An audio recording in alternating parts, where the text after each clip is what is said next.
Bom dia, quadro Entrevista do Dia no ar na sua manhã de quarta-feira, 6 do mês de abril, Departamento de Jornalismo, bate-papo do dia hoje, quarta-feira, meio de semana, e nós estamos com o tempo com alguma incidência de neblina aqui em São Carlos, temperatura na casa dos seus 18 para 19 graus. Quadro Entrevista que tem o oferecimento para Edson Luiz Boto, para a Farmácia São Jorge, também para a GDEX, incorporadora e construtora metalúrgica Cardoso. Edson Luiz Boto, corretor de imóveis, seriedade e vários anos de experiência, fica na Avenida Santa Catarina, aqui em São Carlos. O fone é o 3325-5737 e também pelo 991-16-8405. Edson Luiz Boto, corretor de imóveis em São Carlos. Na Avenida Santa Catarina você encontra a Farmácia São Jorge, farmácia que tem 37 anos de tradição, é a Farmácia do Juarez. 3325-4123 é o telefone. Farmácia que tem uma linha completa de medicamentos, suplementos, além de cosméticos, produtos com qualidade e aquele atendimento familiar. Farmácia São Jorge, bem no centro. E ainda a GDEX, que oferece o Edifício Mônaco, localização privilegiada, amplo salão de festas e ainda tem academia, garagens com circulação espaçosa e a entrega definitiva agora em 2022. Os preços dos apartamentos de 170 metros quadrados e de 200 metros quadrados de área total estão abaixo da avaliação dos corretores da cidade e da média de preços praticados no momento em São Carlos. Edifício Mônaco é oferecido pela GDEX, que faz parte do grupo Metalúrgica Cardoso. 7h35, quadro Entrevista anunciou e hoje nós estamos recebendo aqui como convidado o vereador, líder de governo na Casa Legislativa aqui de São Carlos, José Cléo Kunz está aqui conosco, como anunciado. Bom dia, vereador, seja bem-vindo.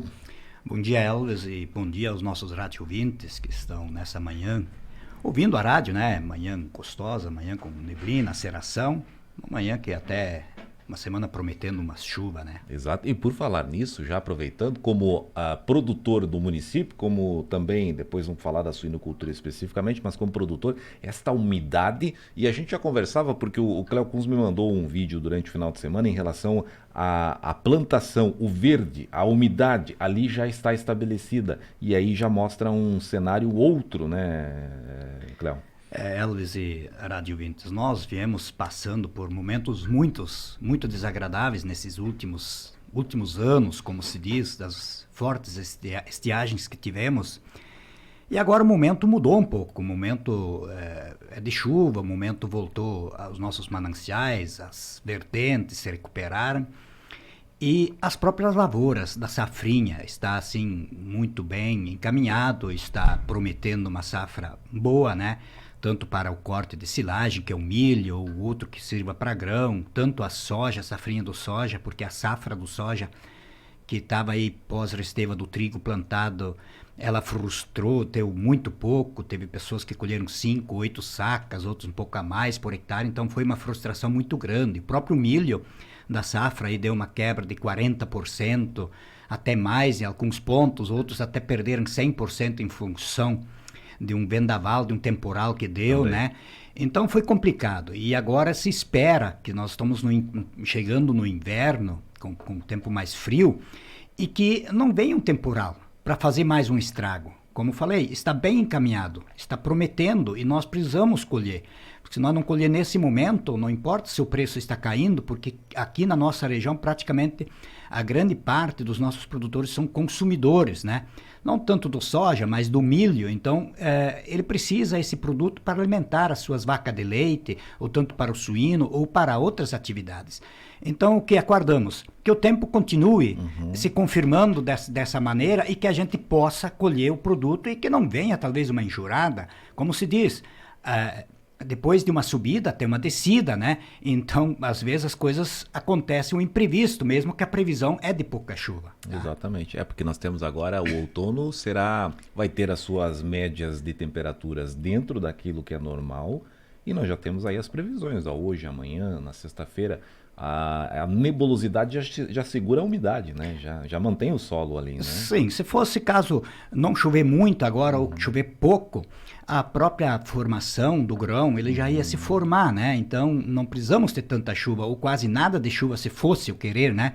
Mas aguardamos do tempo, mas assim, Elvis e próprio Rádio Ouvintes, a gente está acompanhando muito tempo e como produtor rural tem que estar ligado. As mudanças climáticas estão acontecendo, né? E nós vamos ter que até começar a se prevenir nos nossos plantios, talvez antecipar.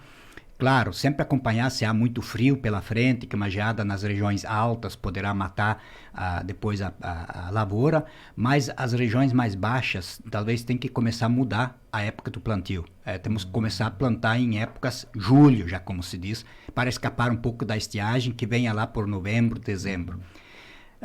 São coisas que a técnica, digo, a IPAGRE, os próprios laboratórios que estudam, a semente, a transgenia, precisa também sementes que possam ser plantadas nessa época. Então, a própria transgenia tem que ajudar nisso aí e nós vamos ter que acompanhar, porque o clima está mudando para a nossa região e ontem se ouviu que o ano mais chuvoso foi esse último ano, mas sim, e nós tivemos seca, mas foi na região norte, centro-oeste, nessas regiões que mais choveu, então o país teve mais volume de chuva em função dessas regiões. Então está se mudando muito esse clima. Mas é uma chuva que foi muito mal distribuída, nós tivemos, olha, e pela imprensa a gente acompanha, atualmente nós estamos com excesso de chuva lá no Rio de Janeiro, na região serrana carioca, mas aí nós noticiamos lá desastre no Nordeste, no litoral, depois nós tivemos em Minas Gerais e depois na Bahia ainda, né? Então tudo na beirada ali, né? Então e essa chuva que faltou para nós aqui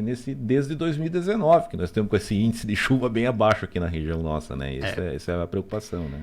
Bem verdade. Então aí vem esses fatores aí, os investimentos dos nossos produtores são muito de risco, né? Então temos aí agora a preocupação da própria União, ver se consegue o incentivo, uma ajuda, tem agora já uma liminar do governo aí, um subsídio de 35,2% de ajuda aos produtores da agricultura familiar do Pronaf, mas vamos ver quem se enquadra nisso, né?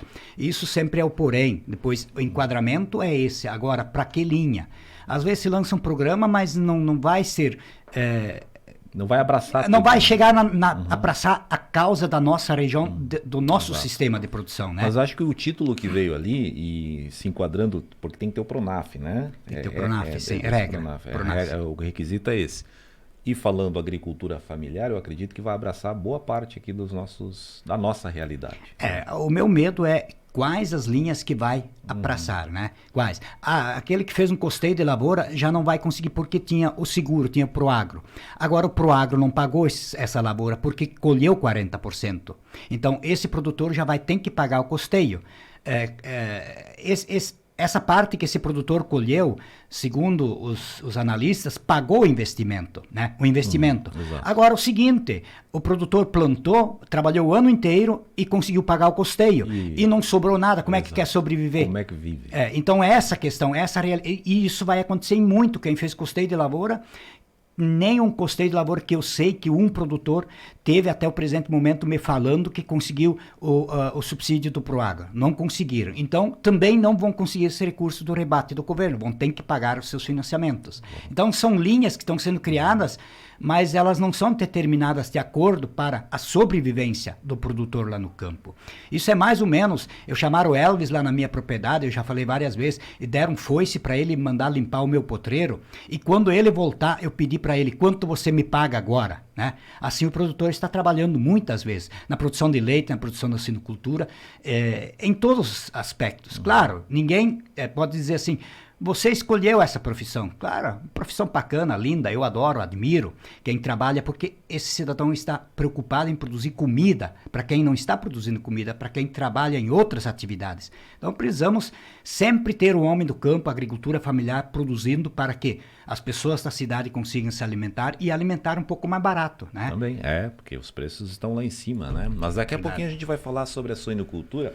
Eu vou puxar um outro assunto aqui com o Cléo, que é justamente o nome dele que está envolvido, ou que estava, porque teve um desfecho. CPI, vereador. Bom, agora Elvis, falando como vereador, depois você volta a falar como suinocultor, né? Verdade, Elvis. E tem como líder de governo ainda, hein?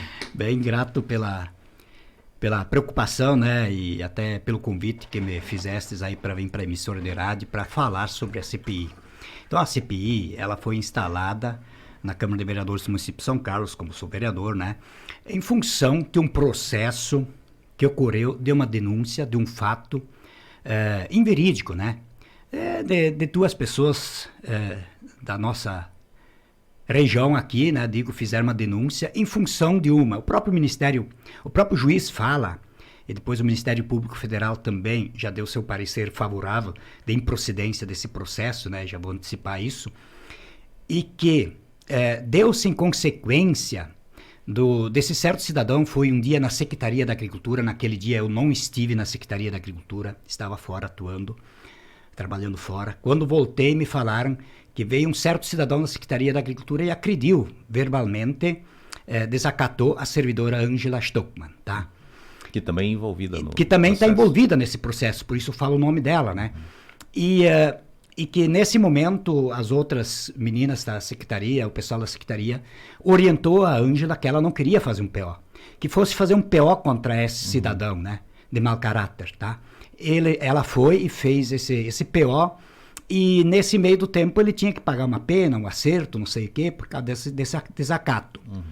Mas quando foi ao Ministério Público, ele inventou uma historinha, uma linda historinha. Eu acho que foi instruído por alguém aí para contar esse caso ao Ministério Público, e a partir desse momento se instalou o processo de investigação, né?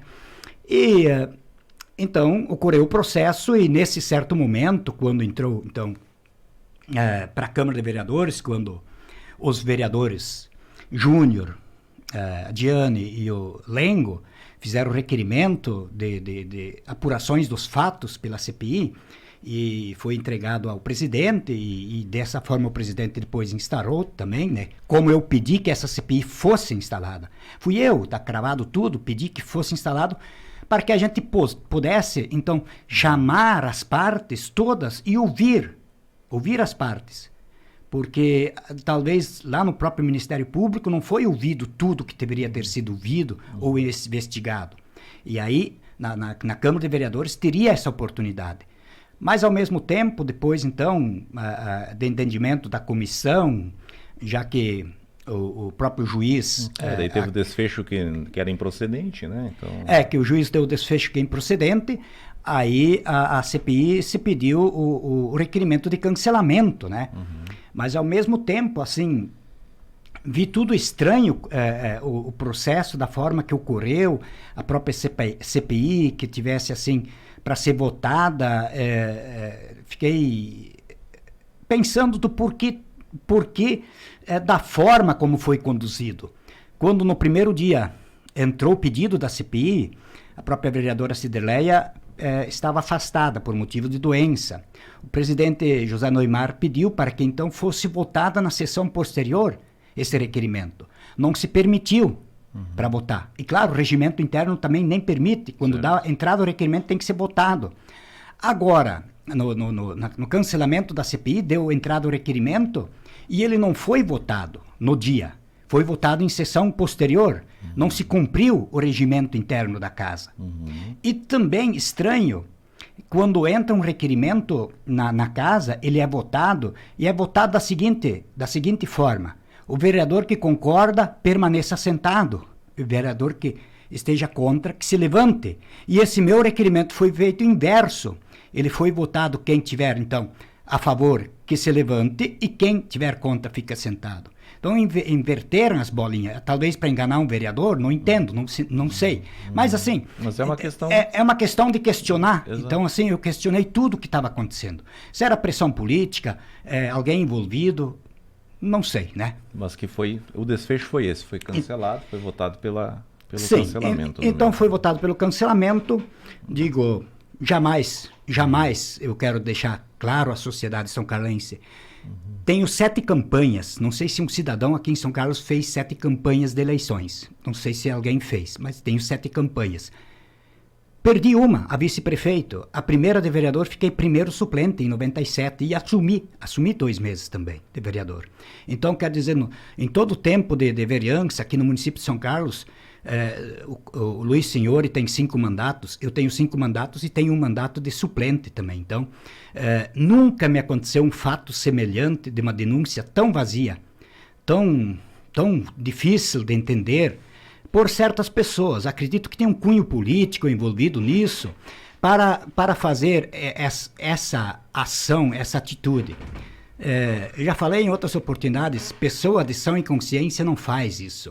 Pessoa que tem família, pessoa que é pai, pessoa que é mãe, não faz essas ações, não toma essas atitudes. São atitudes indesejáveis. Eu acredito que você tem muito mais a fazer. Ocupa sua mente em uma leitura, ocupa sua mente em uma música, ocupa sua mente em qualquer coisa no trabalho, mas não ocupa sua mente em fazer sujeira, como fizeram, eu quero aqui frisar, para uma mãe de família, como a Ângela. Eu, pai de família, tenho minha família ao meu lado. Uma coisa, eu fui injustiçado junto porque o cara fez uma perseguição sobre ela, daquela denúncia que ela fez, porque ele desacatou esse cidadão, desacatou ela. Ela estava certa, o servidor público está correto, não precisa levar desaforo para casa, ele está trabalhando lá para prestar serviço à sociedade. E eu sempre falei quando estive na secretaria, vocês me atendem bem, o povo que vem aqui, que são agricultores, tem que ser atendido, todos com respeito, tem que se tratar com respeito. Então, acredito assim, que pessoas que fazem isso, a sociedade tem que se cuidar desses elementos. São sujeitos maldosos, que podem, no dia de manhã, comprometer a tua vida, a tua família. Então, não dá para admitir isso. Isso é injusto, eu digo. A própria decisão que foi tomada pelos vereadores, agora, novamente, votaram contra o arquivamento, os 3 vereadores, tinha a oportunidade... Eles tinham até a própria oportunidade de, nesse momento, dizer não, é um fato inverídico, nós vamos votar a favor do arquivamento. Mas teve de novo uma pressãozinha política, provavelmente, um questionamento político, para que fosse prejudicado ainda. Eu digo, não adianta lá na igreja erguer a Bíblia mais alto para cima, e ao mesmo tempo pensar em matar alguém. Não é assim que funciona. Eu não dependo da política, não preciso da política, estou na política, sempre tive a intenção na política fazer o melhor para a sociedade, porque a sociedade precisa de gente que estão na política. Tudo gira em termos da política. Os nossos impostos que nós recolhemos vai ser administrado pelos políticos. Então nós precisamos que seja administrado da melhor forma, que esse recurso sempre volta para a sociedade. E também digo que volta para as pessoas mais necessitadas. E também para os outros, que vem ao conjunto para toda a sociedade. Então precisamos ter pessoas, não precisa ser o Cléo na política, mas que vai aquele para a política que só fica criticando, que só fica fazendo denúncias, que vai esse para a política. Coloca seu nome, vai buscar voto, caminha, anda, porque não é assim tão fácil pedir voto. Tu tem que rodar uma cidade, tu tem que rodar o interior, tu tem que chegar nas famílias, e tu precisa continuar fazer o teu trabalho. Então, essas pessoas aí do mal, que isso sirva para a sociedade, essas pessoas do mal, se colocam no lugar. Vamos começar a fazer o bem à sociedade, que essas pessoas vão melhor também. É isso que eu quero deixar para a comunidade de São Carlos. Então, dizer para a comunidade de São Carlos que foram mais tentativas de processos que eram para serem encaminhados, que foram até uns PO, a delegacia, mas que não se deu procedência, não se confirmava os fatos, não tinha fundamento. Então, era de fato para realmente querer incriminar o vereador José Cléo Kunz. Por quê? Não sei. Porque tem medo de mim? Deixa eu trabalhar, deixa eu fazer minha parte. Eu só vou fazer o bom para a sociedade, não vou fazer o mal para a sociedade de São Carlos. E para atrasar também, né? Um pouquinho. Claro. Acaba atrasando os procedimentos aí, acaba ocupando bastante, branqueando mais o cabelo e assim vai, né? Mas foi arquivado então a CPI, explicado aqui pela parte, né? E o reconhecimento também aí a outra parte, que é a Ângela Stockmann, que também nos colaborou aqui com informações da Secretaria de Agricultura, onde ela está atuando ainda, né? Onde ela atua lá também, né? Bem, estamos ouvindo aqui o vereador José Cléo Kunz, ele que também é líder de governo na Casa Legislativa. Passava a CPI, minha gente, bem, os trabalhos na colocação da tribuna, sempre colocando os trabalhos do governo municipal. E também, às vezes, também explicando alguns procedimentos também, né, vereador? Esse trabalho é bastante representativo lá, né? Porque é a voz do executivo dentro do legislativo sendo um do legislativo. Porta-voz. É um porta-voz ali bem direto, né? Assim, a gente busca o executivo as informações. E eu coloquei desde o início, quando o meu nome foi colocado como líder de governo, eu até não me manifestei muito. Por quê? Cheguei ao executivo e falei, prefeito, a administração, toda a equipe da administração, não é só o prefeito lá dentro, quem faz parte do executivo é cargo de confiança do executivo, deverá sim prestar conta ao executivo. E então, como líder de governo, exigi que fosse então me passadas informações e que tivesse alguma reunião mais complexa, alguma situação de discussão, que poderia pelo menos assistir e estar presente para saber o que está acontecendo. E cobrei do executivo, e estou cobrando do prefeito Rudy. E falo nas próprias sessões da Câmara, eu não sou de tampar o sol com a peneira. A gente está cobrando para que as coisas aconteçam, as ações aconteçam, e nós vamos continuar a cobrar isso aí, tanto para a cidade, tanto para o interior. Nós temos hoje uma divergência entre interior e cidade. Bastante. Que a cidade realmente, de fato, está se fazendo bastante para a cidade.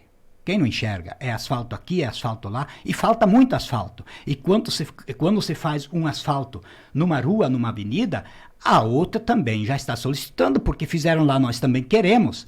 Então, para o interior, nós temos agora o projeto do asfalto São João, sentido até Marcelino, projeto, calçamento, que vem um recurso do próprio MDB, vamos frisar sempre a justiça aí, que seria então após Marcelino, que venha proximidade da entrada para a linha Fischer, perto dos Weber aí, que está para sentido Navegantes. Nós temos um projeto aqui debaixo, também sentido para Marcelino, tem todo aquele contorno viário, esperamos que o governo do estado faça a sua parte e que libere esse contorno viário, né? Nós temos sentido São Sebastião também, asfalto, nós temos, através do PT, da pessoal da Ciderleia, do pessoal do PT aí, da Baixa Aguinhas, uns quilômetros que vem até no José Malman, também um projeto lá para Bela Vista. Então, tem projetos. Temos outro projeto da entrada de São José, sentido São José, que eu acredito, se nós quisermos levar a região turística, mostrar aquela linda igreja que está na São José lá, nós temos que também levar um calçamento, um asfalto futuramente para dentro. E assim, digo, esse é o momento do início. Porque antes também outras administrações não fizeram nenhum metro de calçamento e asfalto. É bom frisar isso. Então, agora o momento é de começar e pensar em todo o interior asfaltar, como devem ser os projetos. O pessoal do interior não é muito menos do que o pessoal que mora na cidade. Na cidade, que eu venho com o meu carro sujo, não consigo entrar na garagem. No interior é a mesma coisa. Tem que passar, vem pelo baro, tem que entrar, tem que ir, né? Então, tem que fazer justiça e igualdade, porque a produção de ambos são iguais, indústria, comércio e agricultura. Nós precisamos um do outro. Nunca podemos pensar, porque é agricultura, porque é meio rural, temos que fazer menos. Nós temos que ter prefeitos que amam a agricultura, prefeitos que gostam do meio rural. Aí as coisas vão bem. Inclusive, nós agora vamos solicitar e vamos ter dificuldades, porque vai ter eleições agora. Então, os próximos momentos, os próximos anos, vai ser difícil de trazer recursos. Então, esses recursos que estão aqui, esses recursos têm que ser bem aplicados e não perder no caminho, porque daqui a pouco não vamos ter outros recursos, né? Então, vai ter que se trabalhar corretamente esse dinheiro, e como líder de governo estarei assim cobrando. E se é preciso bater o pé, eu brigo, eu discuto no bom sentido para que as coisas aconteçam. E a parte do asfaltamento no interior é o que mais tem sido cobrado, até porque os vereadores de oposição ao governo atual em São Carlos, eles estão na razão deles de fazer as cobranças, mas também está na parte em relação a projetos anteriores, de governos anteriores que não tiveram, porque senão seriam executados agora. Mas os projetos estão sendo feitos agora para serem executados. Há uma demora, logicamente, né? Porque os projetos estão sendo executados de momento, né? Então, já temos aqui anunciado pelo líder de governo, então o vereador Cléo Kunze, todos esses trechos aí, se não com pavimentação, o asfaltamento, né? Isso já é realidade, né, vereador? Isso aí, eu voltar um pouquinho para trás, a gente não pode esquecer os momentos bons que tivemos no passado. Quando lá em 97, seja lá 96, nesses anos, não faço exatamente a mínima ideia desse tempo, quando começou o calçamento aqui da SC, sentido ao colégio da Moraes, lá em cima, foi 6 quilômetros que foi pavimentado com calçamento, feito de calçamento, se desde aquela época toda a administração tivesse feito 6 quilômetros, nós teríamos o nosso interior muito bem pavimentado, né? Então, assim, alguém tem que começar. Então, que comece-se. E depois dá continuidade. Esse tem que ser o trabalho. Outra pauta em relação ao líder de governo, eu gostaria de mencionar um pouquinho a saúde, vereador. Médicos. Nós estamos sendo muito questionados. Bastante. Inclusive, eu entrei em contato com o vereador o secretário Martelinho, né? E questionamos. E estamos discutindo. Aí, sempre essa questão de licitação, de médico que não fica, depois passa no processo seletivo, passa no concurso, passa em outro concurso, ganha mais em outro município. Que São Carlos, o valor não pode ser mais do que do prefeito. Então, essa lei desse TAC, que foi, então, feito naquela época aí. Então, nós temos que ajustar isso aí, para que o médico seja valorizado de acordo. Então, até está faltando profissionais na área da medicina. Quando que tivesse mais médicos formados, tivéssemos a procura dos médicos pelo seu espaço, hoje o espaço para os médicos está em abundância, né? Então, nós temos essa grande dificuldade. Entra um médico bom, trabalha 30 dias e já se afasta. Então, não dá para admitir isso. Isso é impossível, porque a sociedade fica vazia, não tem como aonde ir, não tem como procurar. E a própria Secretaria da Saúde lá, ela também fica com as mãos amarradas. Então, temos que achar o quanto antes uma alternativa de resolver essa situação. Está sendo procurado. Por quê? A saúde em primeiro lugar, educação faz parte junto, essas duas pastas têm que andar para que nós saímos ganhando com isso. Saúde é o ponto fundamental, tá? Então, estaremos cobrando, sim, estamos juntos, volta cada pouco, sentado com o secretário, sentado com o prefeito, para discutir essa questão de ter médicos aqui. De ter mais médicos, né? Porque nós temos 3 médicos hoje, com 4 unidades, obrigatoriamente teria que ter um por unidade, né? Isso aí. E tá fixado lá, né? Faltando um médico, então, e isso é uma questão que o pessoal, assim como quando falta água e falta luz, o pessoal liga para nós, quando falta médico também, vereador. Por isso que a gente questiona a parte da saúde aqui, né? Vereador, nosso tempo está estourado, mas eu preciso lhe perguntar sobre a suinocultura, rapidinho, em relação... Nós tivemos recentemente, claro que era produtores independentes, né? Mas nós tivemos uma manifestação no estado esses dias. Nós tivemos uma cena dá para dizer? Em Braço do Norte, no sul do estado, em Orleans, nessa região aí, que lá tem muito produtor independente ainda, né? Aqui em São Carlos ainda temos também alguns, né? E na região poucos produtores suinocultores independentes. Então, o que está acontecendo? Hoje, a agroindústria, ela está trabalhando com a margem de lucro, porque ela exporta, ela vende em dólar, ela vende para fora. Os commodities, como chama. E o produtor independente, ele tem que abastecer o mercado nacional. Como o mercado nacional está superabastecido, então não há procura pela carne, não há procura pelos suínos, o preço está lá embaixo. E o milho e o farelo estiveram há poucos dias com os preços estourados. E tem mudado diariamente. Isso. Agora, isso foi assim, como é que eu digo, um pack de um giro, não sei de quantos graus que eu teria, mas o soja caiu R$30 praticamente por saco, o milho isso R$16, em 2 semanas. Então, o que acontece? As agroindústrias, elas estão abastecidas por uns 60 dias de milho. E a safrinha está prometendo uma grande safra. A safrinha já é chamada safra brasileira, porque a safrinha, ela dá mais do que a safra brasileira. Então, está bem encaminhado. Então, está se prometendo uma super safra de grão. E nesse sentido, as commodities estão caindo, os preços estão caindo, as exportações também não estão tão aceleradas. Talvez tudo pela guerra que está lá na Ucrânia, na Rússia, né? Essa guerra aí, ela está influenciando. Ela está influenciando em vários aspectos, em vários sentidos.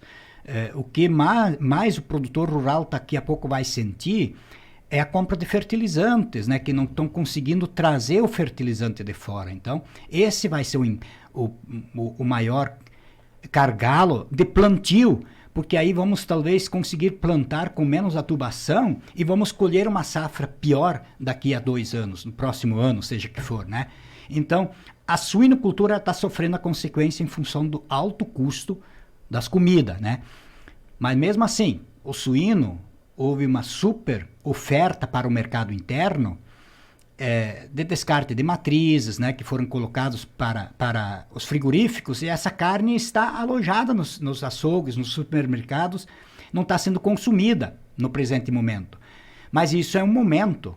Esse momento, em 2 meses, 3 meses, já vai inverter, e vai inverter para o consumidor, para o pior. Então, quem quiser comer carne, comprar carne, que aproveite o momento. Esse é o momento de comprar carne, porque depois, mais para frente, provavelmente vai ser o preço dobrado desses produtos, né? Vai refletir dela para Mas frente, a crise, ela é grande, ela é imensa, e os próprios sinocultores não estão conseguindo uma linha de crédito, não estão conseguindo uma repactuação das suas dívidas, porque fizeram custeios pecuários em compra de comida, e aí tem que pagar esse custeio, tem que fazer outro para comprar comida, e a própria União não está conseguindo no momento, porque não há recursos do Plano Safra, até o Plano Safra sair agora, do orçamento da União, para ingerir esse dinheiro para esses produtores. Então, tem que se pensar com uma situação que o próprio Estado de Santa Catarina, ele possui ainda um número muito grande de produtores independentes, né? Então, nós tem que achar uma forma. Inclusive, sexta de manhã vamos ter uma reunião em Concórdia, inclusive eu vou participar dessa reunião, para nós acharmos algumas maneiras de como discutir isso aí, como levantar o Ministério da Agricultura, que a CCS, a PCS, estão trabalhando. E o próprio presidente aqui do município de São Carlos, o Altair Stoffel, ele também vai nessa reunião, e a gente vai ter que brigar pelo sentido. A agroindústria, ela também vai estar sentindo os reflexos. Ela também tem que estar preocupada na produção de grãos, não só preocupada em chamar mais um produtor, colocar mais uma parceria, colocar mais suínos, alojar mais suínos, colocar mais esterco nos municípios, o município puxar mais água para eles, e eles não terem nenhuma preocupação com isso. Então eles acham que com a contribuição da nota que se tira do imposto, que isso é o suficiente. Às vezes isso é muito prejuízo para o município, para os cidadãos, né? Acaba sendo ao contrário. Acaba sendo o contrário. Então a agroindústria tem que ser parceira também, e tem que ter limites. Hoje não tem esse limite, tem que criar linha de limite. Até aí, atender mais demandas. Não é possível que se coloque uma potência em um ponto pequeno numa propriedade, enquanto que no outro também poderia ser colocado, né? Então, tem que criar alternativas diferentes. Muito bem. Vereador, obrigado. Nosso relógio, ele anda. Ele não para. Não para. Obrigado a sua vinda. Tá bom. E vamos voltar a falar em breve, porque vai ter então essa reunião, nós vamos repercutir ela, trazer aí as demandas e também sobre os andamentos dos trabalhos legislativos. Obrigado pela sua vinda. Quero deixar aqui aos nossos radiovintes, né, que sempre procura o vereador José Cléo, que o meu número de telefone sempre foi o mesmo e continua o mesmo, desde que eu tenho o meu telefone, e está aí à disposição de todos, e que nós procurem, que a gente está à disposição da sociedade aí para ajudar em todas as ações. Portanto, que eu desejo a todos uma ótima semana e que todos tenham um bom dia. Vereador José Cléo Kuhn, suinocultor, também líder de governo na Casa Legislativa. E aqui a gente falou sobre vários assuntos, CPI, falamos sobre a chuva, falamos sobre suinocultura, falamos também sobre as ações do governo municipal, algumas, né? As mais citadas recentemente aí relacionadas à Câmara de Vereadores. Voltaremos amanhã a partir das 7h30 com mais uma pauta por aqui. Trechos do bate-papo com o vereador José Cléo Kuhn você vai conferir lá no site da Tropical FM, com a entrevista na íntegra em áudio e vídeo, mas lá no Jornal do Meio-Dia também alguns trechos. Para a Farmácia São Jorge, para a GDEX, incorporadora e construtora, e o Edifício Mônaco, além, claro, de Edson Luiz Bote, corretor de imóveis, voltaremos amanhã. Vem aí Comando Geral. Você acompanhou pela Tropical FM a entrevista do dia.